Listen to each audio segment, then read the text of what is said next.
I'm a real estate magnate with zero real estate now. And we're helping people buy thousands of units, and I own no real estate. So, internet guru, am I a scam or do we have it figured out? Stay tuned and 5-star rating and a review, baby.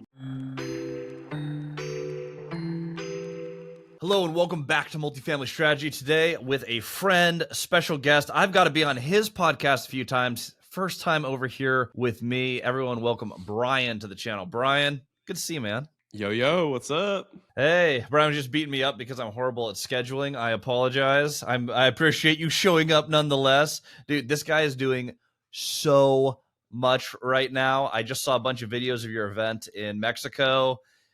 He's blown up on social media. Like, I think you've probably tripled since I met you, and that was like less than a year ago. Really fun to share some of the things this guy's doing. So, Brian, good to see you, man. Dude, good to be here, man. This is going to be an awesome interview. We got a bunch of new stuff to talk about. So I do a lot of podcasts as a guest and myself. I run a podcast, The Action Academy. So I think it'd probably be beneficial for your audience for me to do a super quick backstory so they are caught up to speed about where you and I are today. And then we can start at me selling the real estate and then get into what we just did over this last weekend, because we just hit our millionth dollar, $1,037,000 for Action Academy on Sunday, February 19th.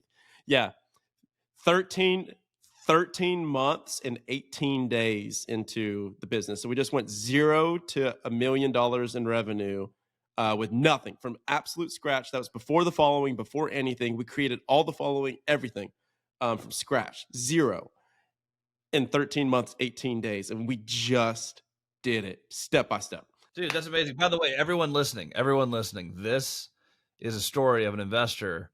Last time we spoke, this guy sold all of his real estate. This guy's a real estate player. He understands the game. I'm super excited to share this. So if everyone's waiting for what the hook is, here's an investor who doesn't own anything. How's he changing it? Why'd he do it? Let's hear the backstory, Brian. Dude, yeah, I'm a real estate magnate with zero real estate now. And we're helping people buy thousands of units, and I own no real estate. So, internet guru, am I a scam or do we have it figured out? Stay tuned and 5-star rating and a review, baby. Okay, cool. So here's what I did. Long story short, how this all started was I started as a 6-figure corporate guy. So I was working a corporate sales job. I was making $250,000 a year, yada. Super fun. Made it to the mountaintop, realized it was the wrong mountain I was climbing. There's a lot of podcasts that talk about all this stuff. And in my content at Brian Luebben, you'll see many videos of me talking about this. So I was buying a couple houses a year, and I realized, wait a second, I make $20,000 a month. This cash flow, even though I was doing the co-living strategy, is printing me $4,000 a month. That's $16,000 difference. I need to simply do larger strategies. But there was only a problem. I didn't know how to do that. I didn't know how to raise capital. I didn't have any confidence in doing that. And also, I had zero community. Like, I didn't have anybody. So basically, I spent 4 years doing real estate meetups once a month, 2 to 3 coffee chats a week. I ended up breaking into like this millionaire mastermind that they invited me to. And I started doing that for 2 years and showing up and adding value. And long story short, I ended up building my own business on top of the real estate that allowed me to leave that job in March of 2022.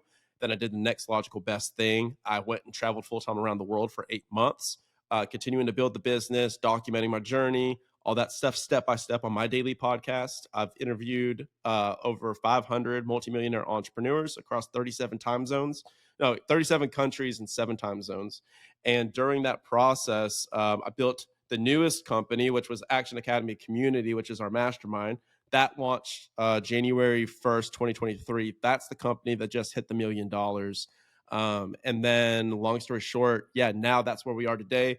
I wrote a book, From Passive to Passionate, how to quit your job, grow your wealth, and turn your passions into profits. And now here we are today. We're doing over like about $100,000 to $150,000 a month through the company, and just, working on what's next. So I'll pause there where we want to start. Yeah, absolutely. So you had how many rentals did you get to, getting you that $4,000 a month? Oh, 4. Okay, so you had 4 rentals. Each one's cash flowing about $1,000 a month. Obviously, Grand. you build other companies that are making $1 million. The real estate seems a little bit less exciting. I hate real estate, honestly. Why is that? Why is that? And I've talked to a few people on the channel, and this has been a common theme with entrepreneurs. What is it Cool. about real estate that's not as fun as business? Yeah. So real estate. So real estate is awesome. Real estate is an awesome asset class. Yep. Hate running it as a business. And this is coming from a guy that like literally Action Academy.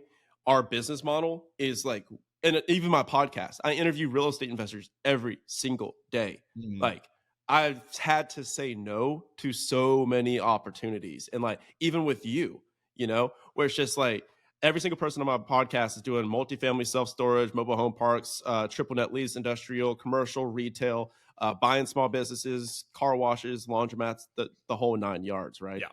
And so for me, it's like it's all an inevitable game to get to the game of business. So you can become a millionaire and you will become a millionaire through investing in real estate. Yep. Like it's kind of inevitable if you just stick it out long enough. But to get to the 8-figure to 9-figure level, I don't want to ever be a billionaire. That's not in my cards whatsoever. But to get to the 8 to 9 figure level, $10 million plus to $100 million plus, it's a game of business. So you need to be buying businesses, you need to be rolling up equity, you need to be building enterprise value, and it's just way more effing fun, dude. There's so many different levers. Somebody can look at a house and look at a rehab house, like a crack den, Yep. and they see like art. It's like a freaking opera. Yep. Singing off to them. Like they're like, I know what this rehab's going to be. I know what paint I'm going to use. I know what LVP I'm putting down.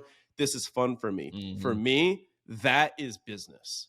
I love business. I hate real estate. But real estate is an amazing vehicle to get you where you want to go. And it's the best vehicle along with businesses to help you leave a 6-figure job is buying multifamily. And you're coming to speak to my community tonight. So that's where I began my journey, was buying the real estate. And now it's just like I have to say no to people that want me to partner with them on their large real estate deals. And I say no to a lot. People, want me to build multifamily empires with them, self-storage empires with them, all these different things. And now I'm well versed in all of them. Mm-hmm. But I'm keeping my one thing. So to punctuate this entire tangent, right? Yep.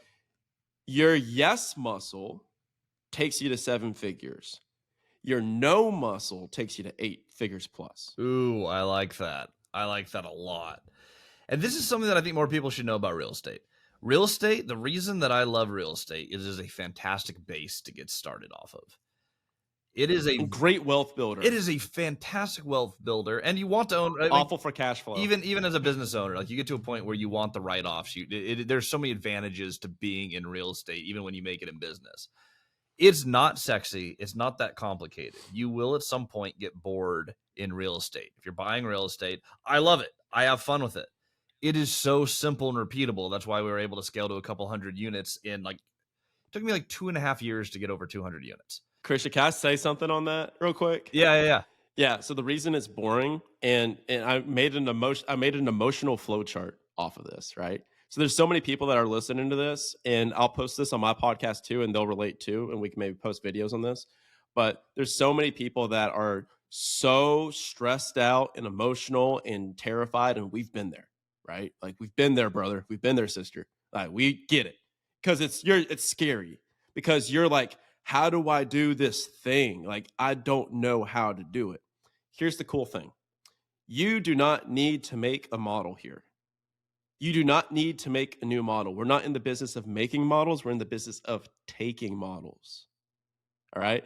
So I made an emotional flow chart that says, should I be emotional or stressed about this? And then you go down and it says, is it real estate related? And then you go down and it says, yes. And it says, okay, has somebody done this before? And you say, yes. Then it says, cool, take their model. And then if it says, no, somebody has not done this before, it says, cool, choose a different business plan, go back, and then repeat something that somebody has done before. So the good news is if you buy real estate, thousands of people have done it before you.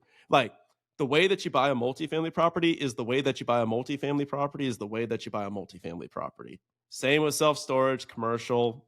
A cap rate's a cap rate, And there's a million strategies that work, and the great thing is all of them work. You find the strategy to find the deals that works for you, and it's worked for other people. That's the basis of everything that we teach, like the simplicity of it. The reason it works is because it's so simple. Find the people who've done what it is you want to do, and then ask them how they did it. And then do it. And then then do it. I mean, that's the business. There's only so many ways you can phrase it, right? It's like everyone's done this in real estate. Now, this is where it gets interesting in business.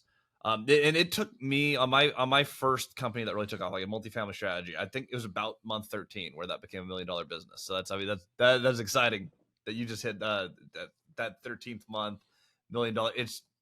That's a fantastic pace. That is a huge growing community. I have to share this too. I've been to a few events, like when I'm at Bigger Pockets Con or I'm anywhere. People come up to me. I was on your podcast once, and you podcast like every single day. And there's people like, oh, I remember you from Action Academy. I know Brian. I'm part of this community. Like, one of them was like, dude, I met Brian a few years ago. I just bought 75 self-storage units. But like, dude, you've been going for not that long.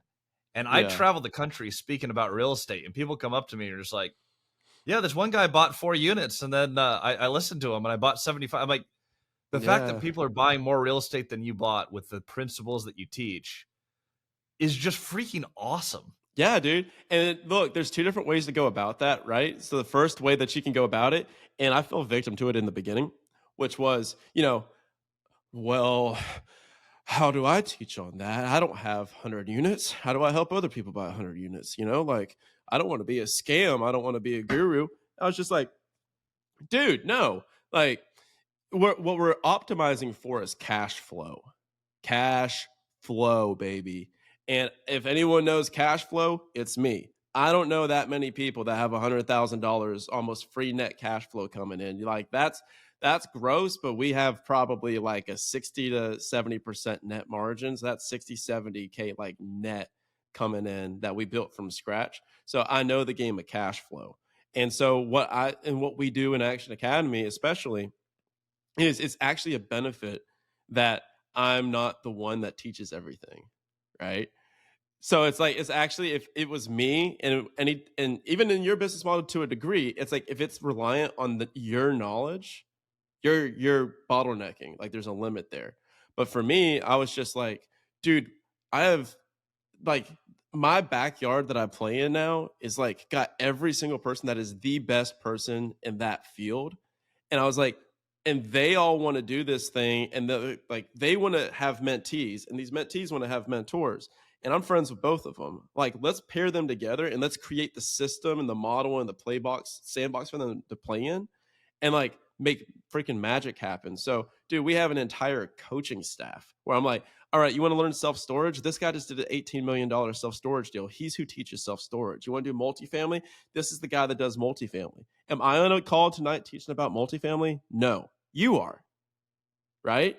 So, and it's like, and you benefit from that because now you get the benefit of having people come work for you, have people do your stuff, have people be LPs in your deals, have people bring you deals, like armies of people. And then also at the flip end of it, like when you go all the way to the end, like it all just comes all the way back around. So it's keeping your one thing. And that's why I'm like, dude, this is what fires me up every single day. It's my passionate income. You said something that I think is really important. Don't be your own bottleneck. This goes for everything in business. Yeah. If I was teaching people how to buy multifamily, that is a scam. I haven't bought a 100 unit. How can I teach you how to buy a 100 unit? But you connect people, and well, that's what I love about like your actual branding too. You call it Action Academy. What are you good at? You travel the world, you write books, you buy some real estate. You like to do a lot, right? You're a serial entrepreneur. So what makes sense for you to teach? You can teach how do people take action. You have an idea, you implement it, and boom, you have $1 million company. You can talk about that. And so you do what you're best at. But there's a few systems, processes, and frameworks. Yep. And there's a few marks of a good company. But if you're working on a business idea, I don't care if it's real estate, I don't care if it's a group, if it's a restaurant, whatever it is, businesses are only as good as they are scalable.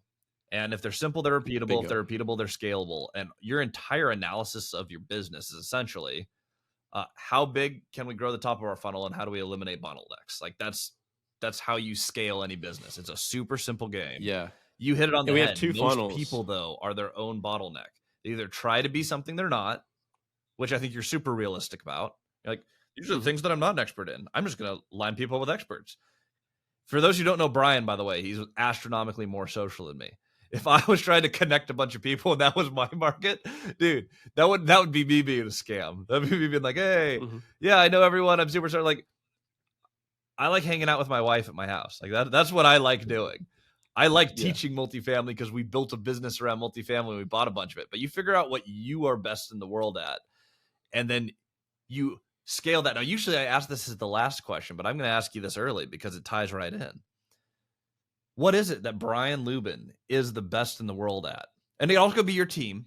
You or your Mhm. team. What is the one thing that you guys are uniquely the best at? And how has that helped you grow your business? We are the best in the world at the gentle combination of hand holding and ass kicking for six-figure high performers to actually leave those jobs.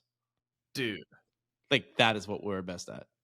well rehearsed. Sometimes people are like, let me think about that. I just came up with that. Dude, that's really good. I literally just Write came that up with down. Write that down. Yeah, but that's what we do. Yeah, that's what we do. Look, it's a combination because to punctuate what you Mhm. just said, what we're really, really good at is solving the specific problem. So people focus too much on the vehicle and not enough on the Yeah. problem itself. So the vehicle doesn't really matter. In Action Academy, we do self-storage, multifamily, we do the whole gambit. 50% of them are buying businesses, 50% of them are buying real estate, commercial real estate. So it's like we've got both. So the problem isn't, necessarily like how do you do it? The problem is like there's a couple things that they're lacking. They're lacking clarity, they're lacking community, they're lacking confidence, they're lacking capital. That's what they're lacking. Because I interviewed 100 people. I did 100 free coaching calls to be able to build the business, like the core infrastructure of the Wow. business. And I solved all those problems for people. So in community, you're lacking, like if you get the community part right, everything else falls into play. So when you're for let me slow down a second. For a person that's listening that has some single family properties, there's only a handful of people that you're missing that will unlock the potential for doing larger commercial deals for Mhm. you. And that's going to be an operating partner, an operating mentor that has a balance sheet where you're actually going to be able to utilize their balance sheet to do the deal, and capital partners. You need people with capital, you need people with knowledge, and people that have operating experience. So, and boots on the ground. So it's like if you can just get all those people, you can either, and I tell people, like, you can do this yourself in 4.5 years or 5 years or 6 years. Like, just go network. You can learn it for free on YouTube, or we can just give it to you on a silver platter in like 2 to 4 months in Action Academy. So you're entering like the deep end of the pool where it's like, okay, holy shit.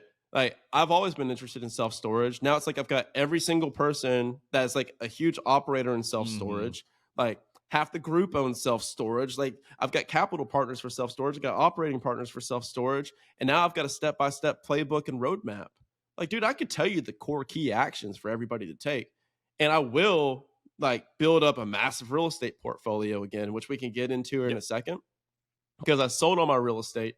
So I have enough cash sitting in the back for me to operate this business from a place of, I don't know a nice way to say it, but like a place of FU, right? So it's just like, because if I have 300, $400,000 of cash in the bank from selling my single Mhm. family, I can just run this business and I'm not stressed about having like selling people. You know what I mean? So it's just like I run my business where I'm like, okay, if you're not a fit, you're out. If you're not doing anything, you're out. Here's your money back. Bye. And we can afford the best talent, the best people, the best coaches, the best everything in the group, within the group, because I am not stressed about making payroll. That's why I sold the properties. And now, 10 years from now, I may look like an idiot right now, but 10 years from now, when all of a sudden I build up all of this relationship capital and all of this career capital and all this community capital, and then I do decide that I want to start buying real estate again, I'm the motherfucker that's going to pop up in 1 year and all of a sudden I got $20 million portfolio. That's me. So what real estate is So, Brian buying next? When you restart the real estate, you've retooled your company. We've talked a little bit about synergies, doing what you're best at. What is the type of real yeah. estate that you want to be buying? Is it self-storage? Is it multifamily? What does it look like? Oh, dude. We are going to buy. So in our new company, we just did Costa Rica and Cabo for our last two international events. And we had these beautiful, beautiful mega mansions that we stayed in Tamarindo, Costa Rica, overlooking the water. And over in Cabo, it was one of them was 8 million, 8.2. The other one was 13.9 million for the properties. and they were just the most gorgeous 27, like 20 bedroom houses. Um, I want to buy those properties. I want to buy those properties like luxury real estate in Latin America, as well as boutique hotels and event centers. Like that is what we're going to be buying, like through Action Academy, like for Action Academy by Action Academy. So we won't do any outside raises. I'll probably be able to put down about $1 million of personal capital, as well as maybe like raising a couple million from investors within Action Academy only.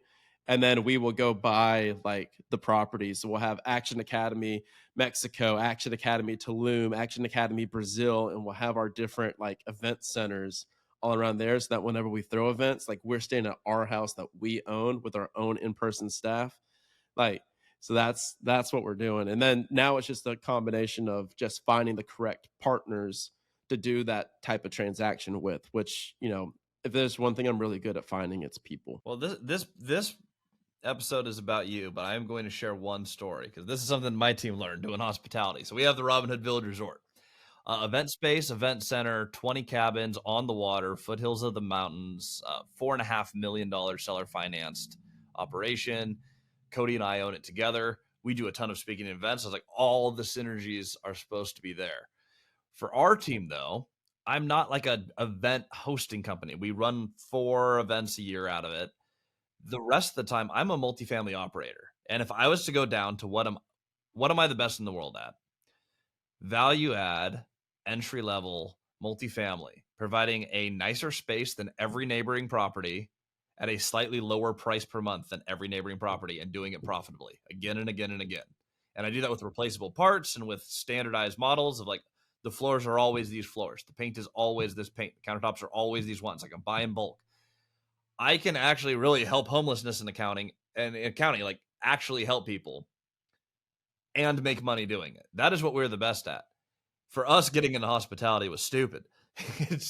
Awful idea. I would have told you that is the biggest distraction for you. And it is a huge distraction. What I like about it for you is multifamily would be a distraction for you.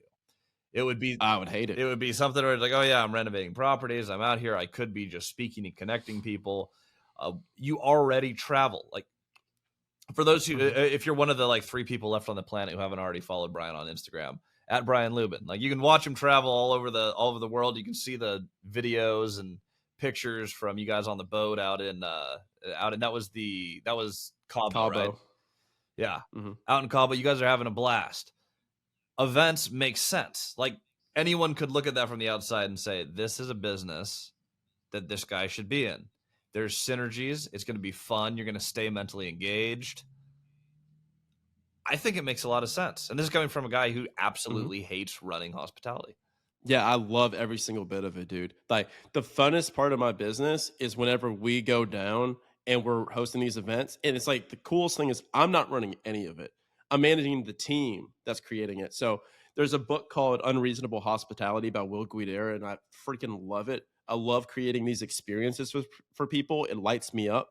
Even when I'm traveling on my own, my favorite thing to do, I'm literally hiring a new executive assistant. I have an entire team, operations team that runs my life.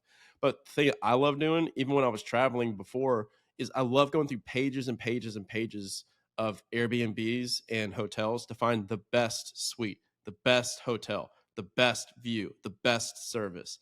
And like that is just, I love it. I'm obsessed with it. So whenever I travel around the world, people get really interested because wherever I'm staying is going to be the best place. And that's where I spend all my money. Like if I'm going to Singapore, I'm staying in the best suite at Marina Bay Sands.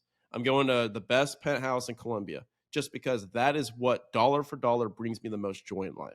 So for me, providing that experience to other people is the most fun and fulfilling thing. So whenever we throw these events and I have an operation team of 5 or 6 for each event, we just sold out one. We just did $300,000 of revenue on a Sunday morning, which validates the business idea pretty well, if I do say so myself. It's just like throwing these events is the most fun thing, dude. And seeing them walk into these houses and having that look on their face and that wow factor, and then like hosting these events is insane. So on the flip side, that's why this works, because for you doing value add multifamily is the best thing. That is your one thing. And I would kill myself. So for me, I'm like, give me a freaking mansion overlooking the freaking water in Brazil where I can host like events for entrepreneurs and they can come down and have their speaking engagements. I'm going to make it the best thing they've ever done in the world and make a bunch of money. And that's how the game played. By the way, on that event, you said you had just launched your event, sold out in like a day. We talked about this before. How many minutes did it take you to just absolutely sell out that event? Yeah, 16 minutes, 37 seconds. See, I think you're gonna do fine in hospitality. I I think I'll feel be like fine, you're gonna do dude. well.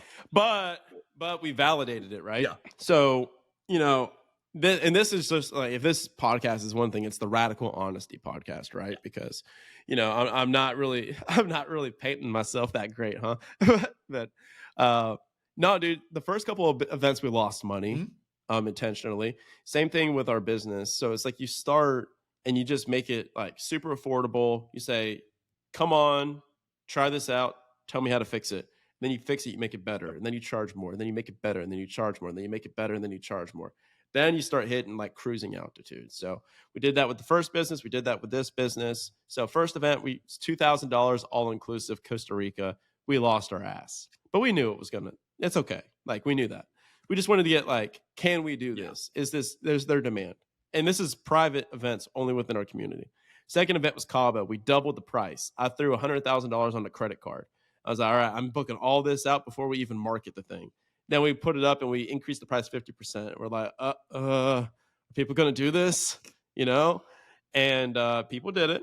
And then we doubled the amount. We doubled the head count. We had like 54 people for this one.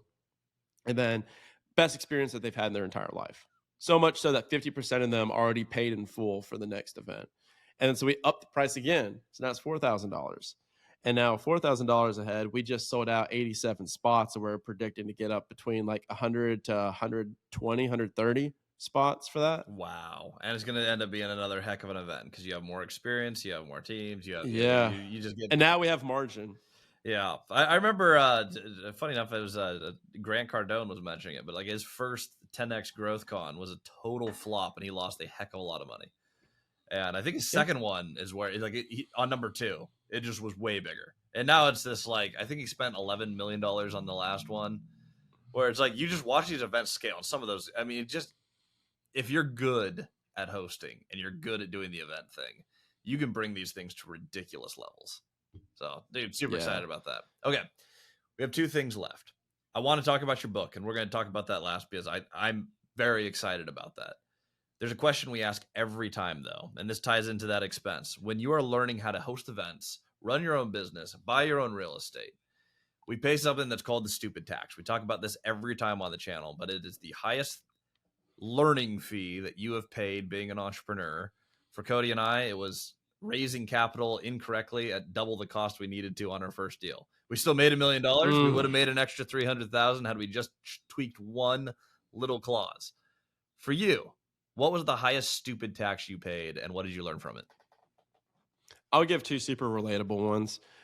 So the first one is that I let a single, just to like bring it back to relatability a little bit. Yeah. I let a single mother that didn't qualify for a lease rent one of my properties, rent one of the rooms.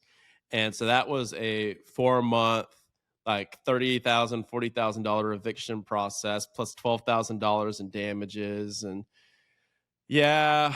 And that was kind of the straw that broke the camel's back where, you know, then I went back to Atlanta to run the rehab of that property. And then I had mentors of mine saying, dude, like, this is like peanuts compared to what you're doing with your other business. Like, this is a distraction. Mm-hmm. Like, and then of course the next conversation is, okay, well, how do we tap into like a HELOC or a cash out refi? And then we just decided overall, just running the calculations on the ROI, the ROE, return on equity, and most importantly, the return on effort. Yep. The return on energy.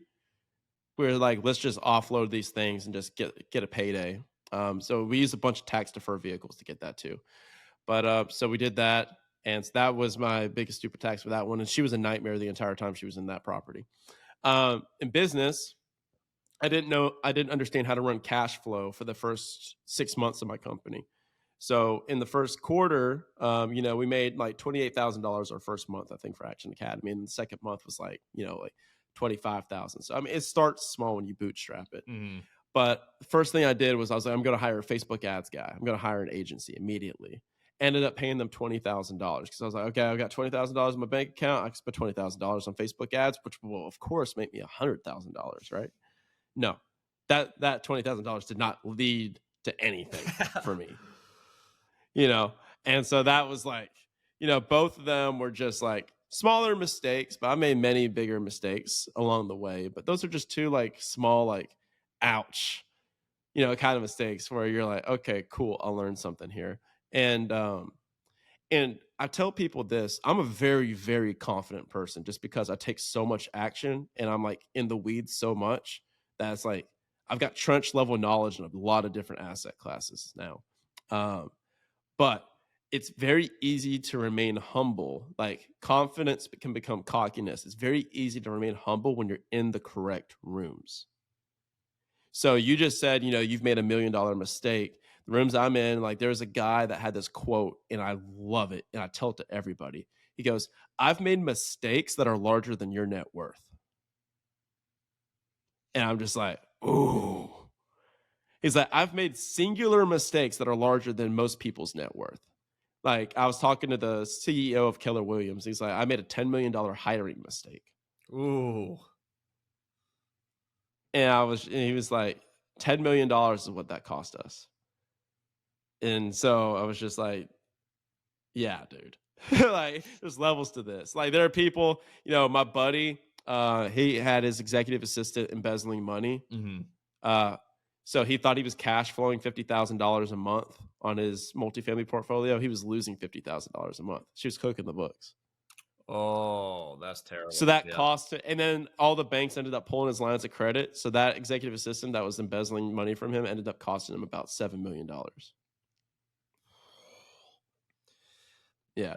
So, yeah. So it's easy to remain humble, and we'll go through stuff like that. I mean, it's inevitable. You have problems. Houses burn down. I've had houses flood 5 different ways. Mm-hmm. Trees through roof. Problems are, you cannot escape problems. You cannot out earn problems. The only thing you can change is your relationship with them. And I just interviewed Dan Martell on my podcast, and he called problems puzzles. Yep. I really liked that. And granted, this was during COVID, so I had like this way too long, nasty looking beard, and it was kind of a it was before I was ever a public figure, so I had a crappy camera and crappy mic. But I was on the Bigger Pockets episode 605. That was my first time on Bigger Pockets. That episode, that's all we talked about was you need to find problems. Like as an entrepreneur, you are paid to solve problems, and if they're legitimate problems, like the harder the problem, typically the bigger the payoff because other people aren't willing to do it. So when I find something, I'm like, oh, this is super difficult. That's usually a type of business that I get excited to get in because I'm like, when I solve this, everyone is going to have to work their ass off if they want to catch me. Like, if it's really hard to get in, it's going to be really hard to compete. That is the type of stuff I want. I think the technical term for it is economic moat. But how hard is it to compete with me when I break through on this business? I love that. Find a bigger problem, solve it, get paid. That is what you do as an entrepreneur. That's why I love entrepreneurialism. Entrepreneurship. Yeah, entrepreneurship. There we go. It's still morning over here. We're on different time zones. Okay. Dude. Biggest stupid tax. It cost you tens of thousands of dollars. You have friends, it's cost tens of millions of dollars. It's all levels of scale. The message here is when you are starting, it is more expensive while you're learning. You're going to make mistakes. They're going to cost money. That's okay. Yeah, it's okay. If you're like, oh, I wanted to go to college and get a master's degree and do whatever, you're probably going to spend a lot more than that on one mistake. If you're scaling your business, you're gonna make your 6, 7, 8 million or figure mistake. It will happen. Let's talk about things going right, though. I've seen this thing all over the place. You're doing a fantastic job, by the way, on the way that you market. I'm seriously, if you guys want to learn how to like grow social media, or create a personality online, follow Brian on Instagram. Just do it. So it has you have a really interesting flow. Every video by you feels like a video by you consistently. Because it is. I don't have a team. It's just me. And they feel similar. You're just a super encouraging channel. I'm seeing this book pop up everywhere. and it's just tell us about the book. Do you have the book with you? I love the cover of this thing. Bam. Look at that. From passive to passionate. Yeah, we spent $3,000 on the cover. That's money well spent. We had 127 designers competing for it, and I raised the bounty from it's normally like $500. I 6x'd it. I was like, I want the best design. And it's so easy, like it's so not easy. It's so interesting where it's like the simpler the design, like the better. Yes. Like, how do you convey this really complex? And so for people listening, it's this picture of like this Cole Haan dress shoe, and then it's this picture of this like money print flip flop, and it's from passive to passion. It's just like you're like, I kind of understand what this book's about immediately. So you're talking about problems, and the problem that we solve, and I'm the best in the world at solving this very, very hyper specific problem, which is you're making six figures and you want to leave your job in the next 2 to 3 years and you need to fix that cash flow problem and you don't know how to do that yet, we are the people that specifically help you with that problem. Like, there's so many different nuances, and like I've spent probably 5,000 hours thinking about how to solve this problem because I solved it myself, and now we've just worked to solve it for other people, and that's the book. So I've had really cool people endorse the book, like Mike Michalowicz, author of Profit First, Brandon Turner. I just was on his podcast for it. Amy Porterfield, Jay Papazan, John Lee Dumas, like a bunch of really, really cool entrepreneurs. And the book is step by step, literally, how to quit your job, grow your wealth, turn your passions into profits. So it walks you through. The first half of the book reads like a psychology book. And then the back half of the book is just pure tactics and strategy, how to go through a seller finance negotiation, how to raise capital, what's the difference between a debt raise and an equity raise, what are the different types of syndications, how do you buy a business, what does that conversation look like talking to a seller, how do you buy multifamily, self-storage, flips, single family, how do you start your own side hustle, how do you build the profit models for your own side hustle. That's the back half. First half is like, okay, how do we overcome those 4 C's, right? Which is what we build in the business. 4 C's are literally like the confidence, capital, clarity, and community. Mm-hmm. So how do we remedy those for you first and get your head right so that you're able to digest the rest of the book? So the cool thing about the book is the book is literally our onboarding for Action Academy. It's our literal 50 hour onboarding that we do. It takes 30 days to complete. And we charged $1,500 for it before. So I just made the book, like I wrote the book on the onboarding in order, how we had the modules, because we had 300 people go through it and say like, this changed my freaking life. And so I was like, okay, cool. That's validating. Now let's build the book. So then I built the book. It took me 1,137 hours. And then I broke it down chapter by chapter, and we went through 19 rounds of editing. And every single person that is the master of whatever asset class I speak on, I take the chapter and I send it to them. I send it to an 8-figure entrepreneur. They had to be 8-figure level. And also I sent it to a purely beginner that was in that asset class. And I said, okay, if you don't know anything about seller finance, does this chapter answer everything for you? And then also, Gabe, you've done $80 million of seller finance deals. Is there anything I'm missing in this chapter? Okay, cool. Buying businesses. Hey, you want to buy a business. Is this chapter answer every question that you have? Hey, Walker Dybel, who literally wrote Buy Then Build, like, buy not build. Like, you wrote the book on this. Yep. Like, is there anything I'm missing? He goes, no, dude, you crushed it. There we go. So like that is the book. Yeah. So that's the book, From Passive to Passionate, man. It's available on Amazon. There we go. So on Amazon only. So if you guys want that 2-day free shipping, shout out Jeff Bezos and capitalism. Go check it out. Everyone, buy it. Check him out on Instagram at Brian Luebben. Brian, where else do we find you? You got a podcast. You got all sorts of stuff going on. Where are the best places to find you? Dude, Action Academy podcast. We give everything away for free in the business. Like your call that we do tonight, I'm going to record it and we'll post it on the podcast. We give everything away for free and we sell the implementation. So it's like them asking you the questions, them getting to know you, you getting to know them, along with the other 300 members in there. Like half the group is between 5 and 50 rentals. The other half of the group is $5, $10, $20 million net worth. So it's like we've got a really cool band of misfit toys over there. Everybody's wheeling, dealing, makes over $300,000 a year. We're crushing it. So the podcast is the gateway drug, and it will get you addicted in the community. So that's us. Okay, we'll close on this. Everyone on the fence, and I don't care what this is for. This could be for Action Academy. It could be multifamily strategy. It could be whatever it is that you want to do. Find the people who've done what you want to do and network with them. Easy enough. Information from all of us. This is everyone online. Information is free. Application is everything. Gather the information, figure out what strategy you want to follow to your financial freedom and your entrepreneurial goals. And when you're ready to take the next step, take action, go join the people who are doing the thing and just go do the thing. It's going to cut so much time out and it's going to save you a boatload of stupid tax. And stupid tax costs a lot. Everyone, thank you for watching. We'll see you on the next episode here on Multifamily Strategy.